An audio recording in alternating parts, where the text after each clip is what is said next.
toutes ces personnes qui disent que l'Amérique, le Canada ne vaut plus la peine, qu'il faut rester en Afrique. Et regarde cette vidéo d'abord. À tous ces Africains qui vivent en Europe, dès demain, à la première heure, faisons nos valises et rentrons tous définitivement dans nos pays d'origine en Afrique. Savez-vous pourquoi? Parce qu'il n'y a plus rien en France, en Italie, en Allemagne. Nous sommes malheureux en Europe.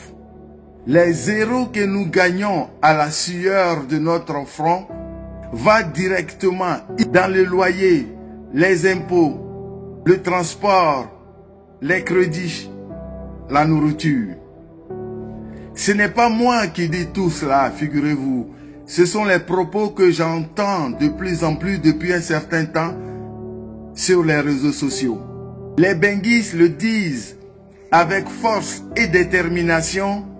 Il n'y a plus rien en Europe. Il est temps que les Africains rentrent définitivement chez eux en Afrique.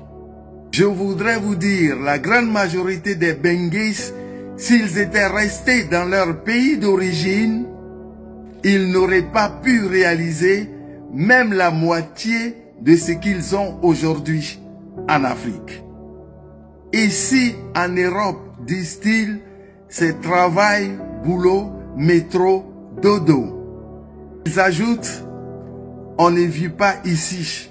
Et comme les Africains aiment danser et que l'Europe, disent-ils, est une prison dorée, je préfère de loin être dans une prison dorée, gagner bien ma vie, économiser, préparer sérieusement mon retour au pays. Ceux qui sont en Afrique clament qu'il n'y a plus rien en Europe. Et pourtant, si on leur disait d'échanger nos positions géographiques, c'est-à-dire qu'ils viennent en Europe et les benguistes vont en Afrique, ils prendront leurs jambes à leur cou et rejoindront avec fracas le continent européen. Ces benguistes qui crient à U et à Dia, qui veulent rentrer dans leur pays d'origine et pourtant qui sont encore là, j'espère que vous avez préparé avec munici votre retour au pays.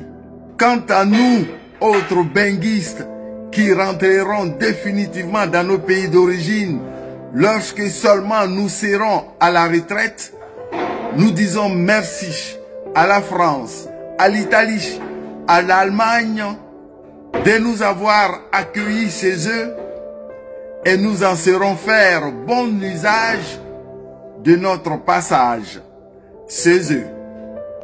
Les amis, ça c'est une petite vidéo à main levée que j'ai voulu faire ça rapidement pour vous passer un message. Depuis un certain temps, il y a certaines personnes qui sont sur la toile qui disent non, il faut retourner en Afrique, qui disent aussi que non, il n'y a plus rien en Europe, il n'y a plus rien en Amérique, il n'y a plus rien au Canada, qu'il faut rester en Afrique, c'est mieux de rester en Afrique parce que c'est mieux de rester en Afrique pour construire l'Afrique, pour construire l'avenir de l'Afrique, les amis. Ne vous laissez pas distraire. Voilà. Tous ceux qui font des vidéos qui disent qu'il n'y a rien au Canada, il n'y a rien aux États-Unis, si tu leur donnes aujourd'hui de l'argent de rentrer en Afrique, ils ne vont pas venir. Ils ne vont pas aller autant pour moi. Ils ne vont pas aller. Ils ne vont pas retourner en Afrique. Mais pourquoi ils ne veulent pas retourner? Mais pourquoi ils ne font que décourager ceux qui ont envie de venir? Laissez les gens venir. Chacun a sa chance. Voilà. Tu peux venir aujourd'hui. Ça peut ne pas marcher pour toi. Mais quelqu'un d'autre peut venir et puis pour lui, là, ça va prendre. Ça va prendre. Il aura une meilleure vie. Il aura un bon boulot. Il peut aller à l'école. Il aura un meilleur diplôme pour travailler plus tard. Laissez chacun expérimenter sa chance. Ne découragez pas les gens. Ceux qui découragent les gens, non, il n'y a plus rien en Europe. En Europe, c'est dodo, travail, à la maison. Oui, tout ça, on sait. On sait qu'ici, là, c'est pas facile. On sait qu'ici, là, le blanc ou l'Américain ou le Canadien va pas te donner son argent gratuitement. Tout ça, on sait. Voilà. On sait qu'il faut travailler dur pour pouvoir s'en sortir dans ce pays. On sait. Mais laissez les gens aussi venir expérimenter aussi leur chance. Voilà. Si ça n'a pas reçu pour toi, c'est pas forcément, ça n'a pas forcément dit que ça va pas reçu pour l'autre.